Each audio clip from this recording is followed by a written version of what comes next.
Hello friends, welcome to ePathshala.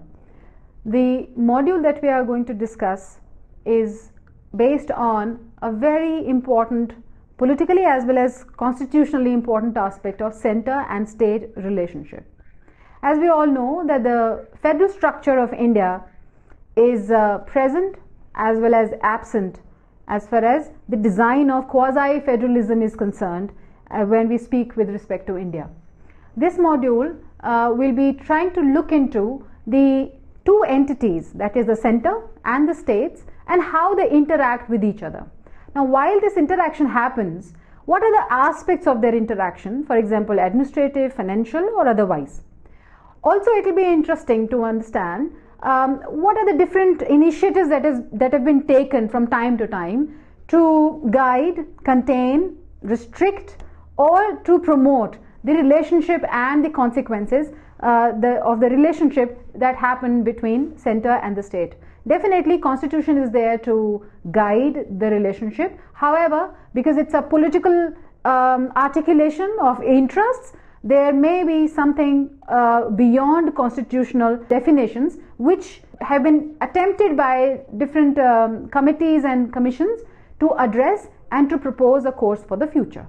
The objectives of the module are to understand the concept of government and types of government, to get a detailed view of Indian federalism, to know the origin of power and division and distribution thereof, to explain the various coordination mechanisms between different tiers of government, and to learn the functions and roles of various councils and commissions set up for this purpose. Government is the basic prerequisite for any state to come into existence. Democracy is just the form or way in which government is elected or chosen.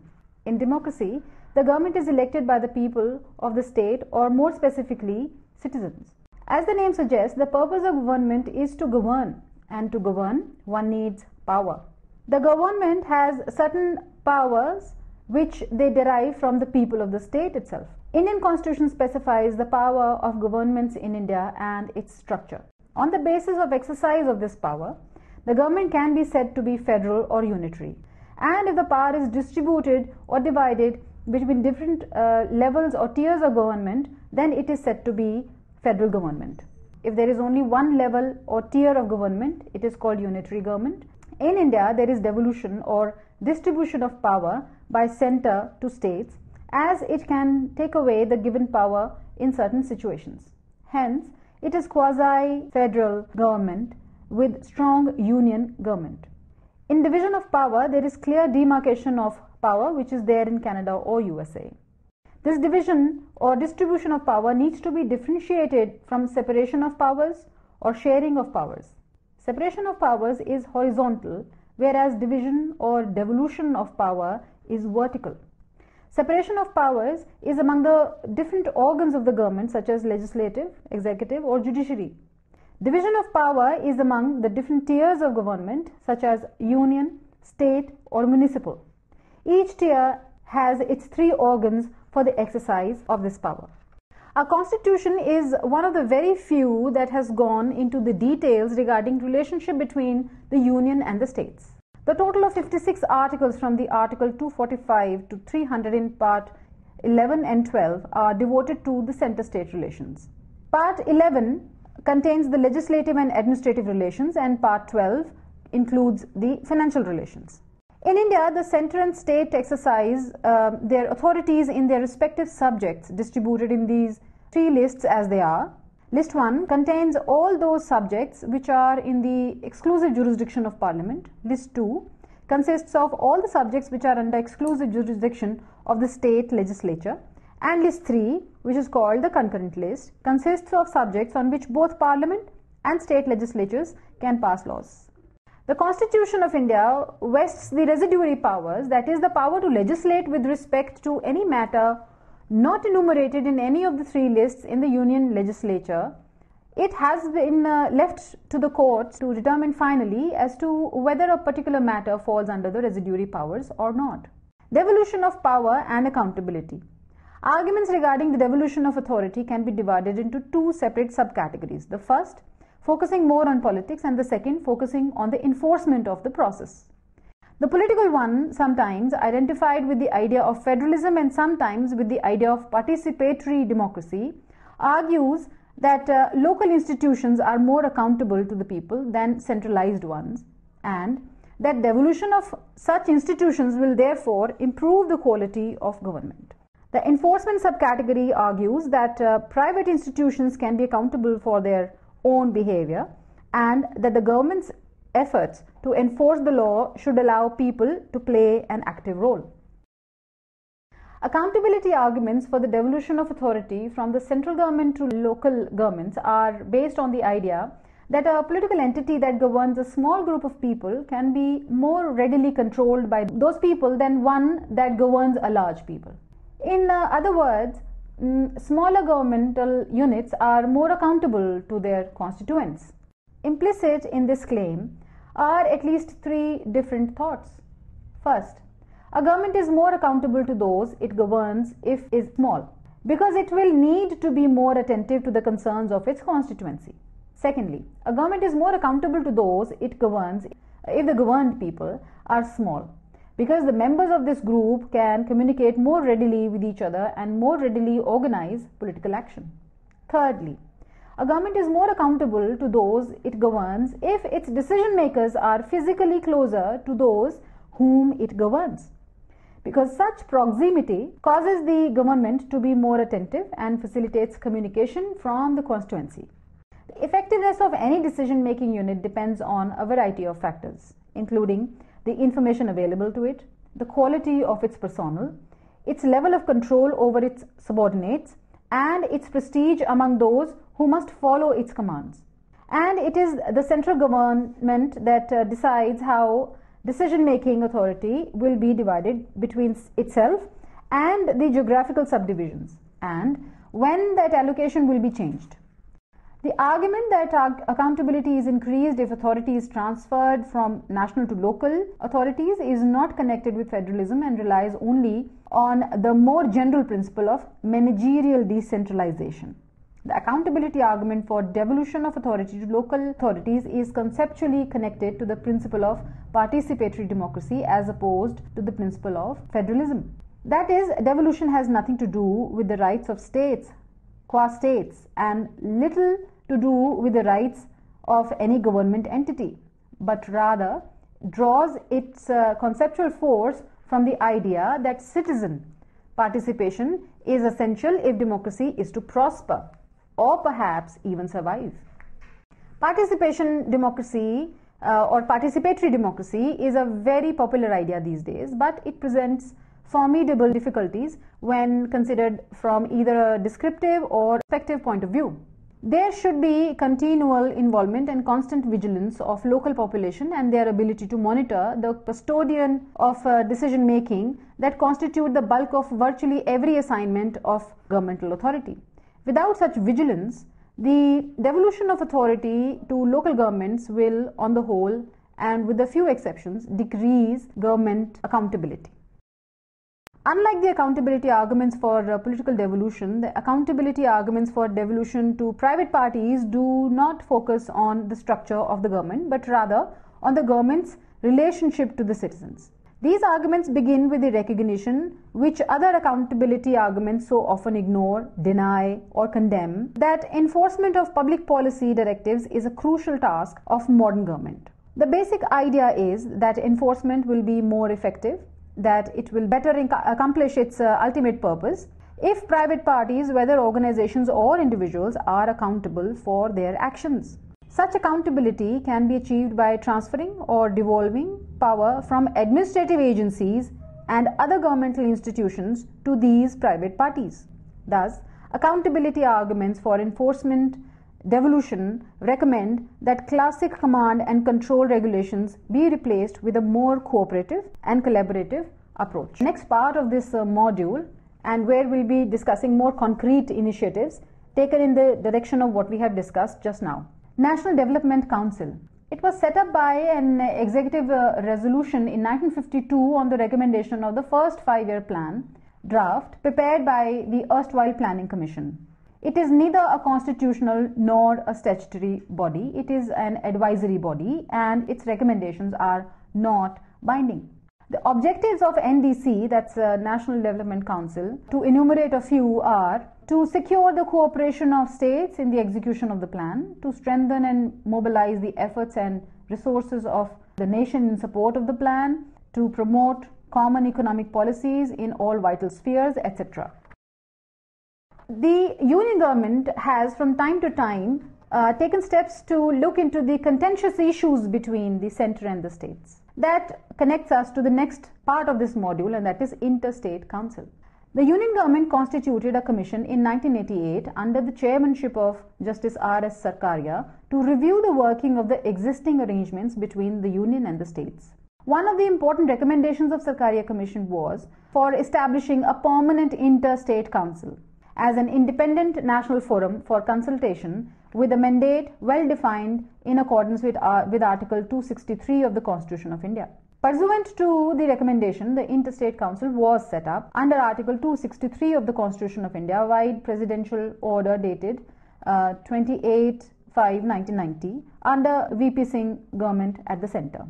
Article 263 of the Constitution provides for the provisions with respect to an interstate council that if at any time it appears to the President that the public interests would be served by the establishment of a council, the council would be charged with the duty of: Number 1, inquiring into and advising upon disputes which may have arisen between states, investigating and discussing subjects in which some or all of the states or the Union and one or more of the states have a common interest, or making recommendations upon any such subject, and in particular recommendations for the better coordination of policy and action with respect to that subject, which shall be lawful for the President by order to establish such a council and to define the nature of the duties to be performed by it and its organization and procedure as well. In the coming years, there is a possibility of increase in water disputes. In fact, we have already entered a very critical scenario of water disputes. Now, this is mainly due to rise in demand, changes in climate, and creation of new states in our country. India has 16% population of the world with just 4% of the water resources, just to make a factual support to the argument. Water as a subject is provided in the entry 17 of the state list under the 7th schedule of the Constitution of India, specifying water, that is to say water supplies, irrigation and canals, drainage and embankments, water storage and water power, subject to the provisions of entry 56 of Union list, which in turn provides for regulation and development of interstate rivers and river valleys to the extent to which such regulation and development under the control of Union is declared by Parliament by law to be expedient in the public interest. Now, the next important part of this module would be the reforming center-state relations and the recommendations in the same direction. Some of the major recommendations made by different committees and teams are: Number 1, Seetalwad Study Team. This team had recommended the constitution of an interstate council composed of the Prime Minister and other central ministers holding key portfolios, chief ministers and others invited or co-opted. It suggested measures to rationalize the relationship between the Finance Commission and the Planning Commission. Besides, it also recommended that the office of governor be filled by a person having ability, objectivity and independence, and the incumbent must regard himself as a creation of the constitution and not as an errand boy of the central government, as has been often made as an argument against or criticism against the post of governor. The Administrative Reforms Commission is next.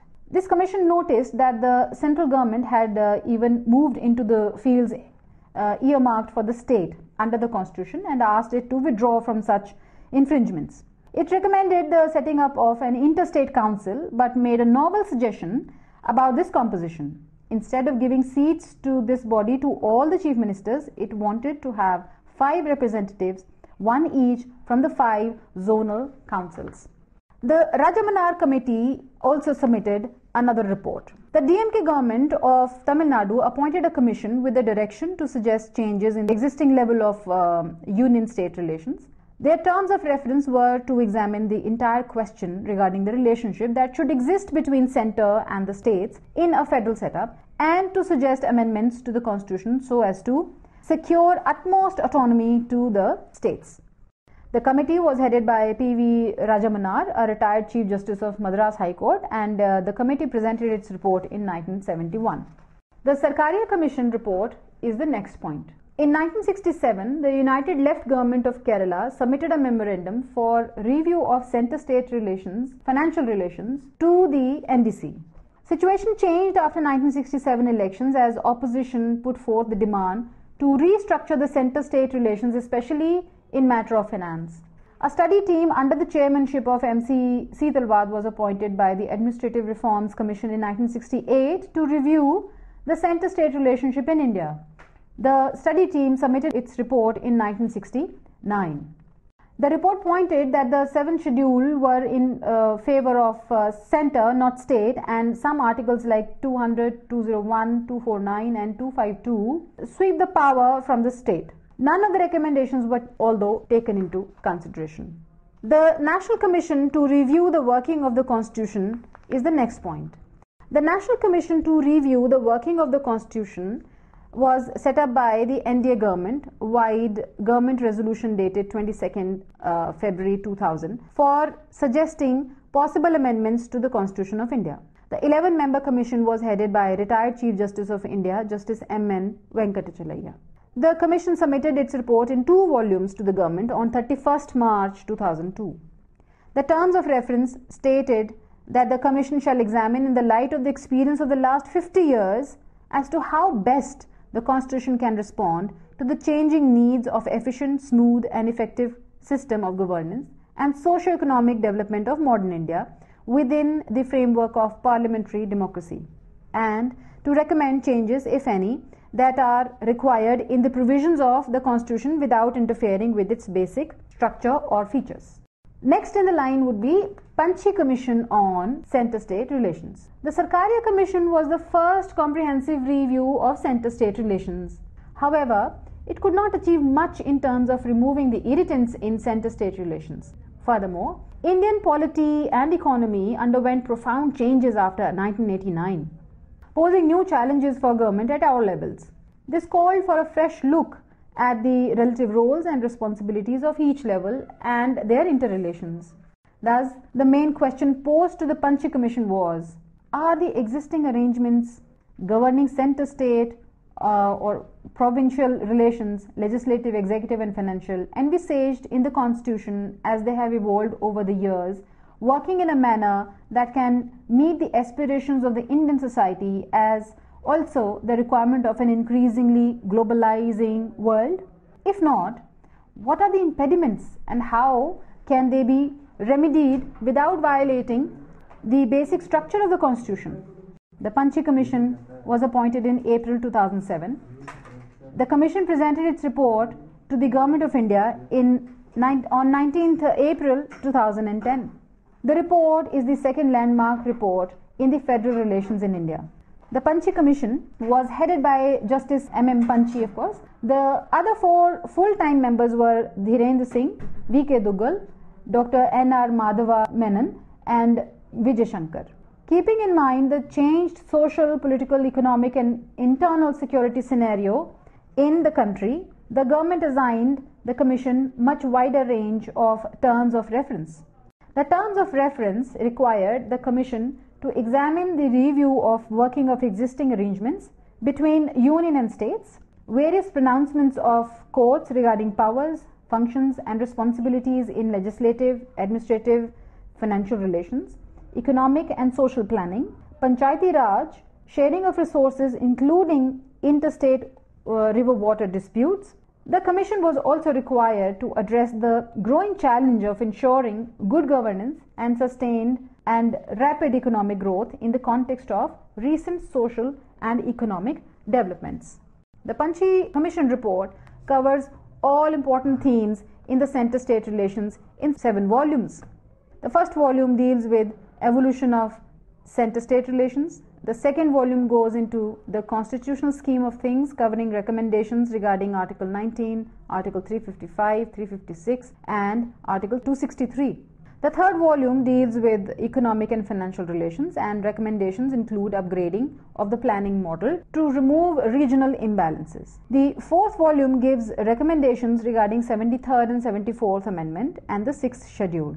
The fifth volume deals with internal security, covering issues like terror, Naxalism, insurgency and communal violence. The sixth volume discusses environment issues and resource sharing, particularly of rivers and minerals. The seventh volume deals with social development and good governance. There has been a recent development regarding the theme of the module, and that is the establishment of NITI Aayog. The National Institution for Transforming India, also called NITI Aayog, was formed via a resolution of the Union Cabinet on 1st January 2015. NITI Aayog is the premier policy think tank of the Government of India, providing both directional and policy inputs. While designing strategic and long-term policies and programs for the Government of India, NITI Aayog also provides relevant technical advice to the centre and states. The Government of India, in keeping with its reform agenda, constituted the NITI Aayog to replace the Planning Commission instituted in 1950. This was done in order to better serve the needs and aspirations of the people of India. An important evolutionary change from the past, NITI Aayog acts as quintessential platform for the Government of India to bring states to act together in national interest and thereby foster cooperative federalism. So, to conclude the module on federalism that we just finished, it's more or less an understanding of the overview of what all has been happening with respect to center-state relations. Also, we observed that from almost the time we got independence, that say 1950s onwards, rather the first Planning Commission, the focus was to address how the center and the states are going to interact with each other, and we also have discussed all those stages and all those commissions and bodies and the study teams which have been continuously guiding us and the center and the state improve their relationship and to make them more fruitful, not only for the people but for this promising country.